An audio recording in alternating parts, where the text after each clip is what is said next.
And bottom line is through this process, that's at the core of it all, what we're doing is beginning to play the game with some strategy, right? Because we are playing a big game, you know, with many rounds, but a big game that we have just been kind of wandering through, stumbling through, you know?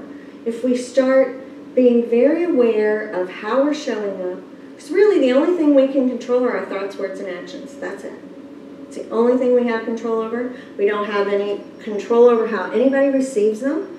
We don't have any control over any of it, but our thoughts, words, and actions. So when that comes together in one strand, we are going to create change. Now, change, good, bad, or indifferent, is uncomfortable. So when we choose to start moving, keep your hands in the boat.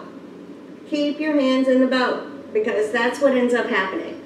You know, our scenery starts shifting because we're like declaring we're elevating, you know, we're raising the stakes, we're raising our expectations, we're, you know, elevating what's coming into our bubble, we're elevating everything, right? Lost my train. Change is uncomfortable. Yeah. So what we tend to do is cling, right? We reach back and we're like, oh, that person is moving out of my life, which is maybe a really good thing, but because we're used to having them stand there, it feels uncomfortable to us, and our ego gets involved, and like, why wouldn't they like me? Why are they suddenly not liking me?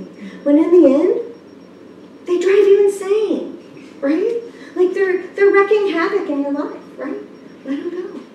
And with no judgment. That's not, you know, they're not wrecking havoc in everyone's life. Maybe just yours. Maybe your energies just aren't good, right? Same thing with situations, you know. I mean, you're wanting a new job, but then that shift is going to be uncomfortable.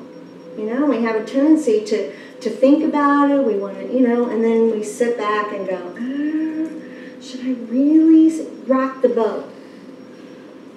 And then we're in that same job for the next 40 years. And are depressed and sad, and life is a bummer, and there's no joy, right?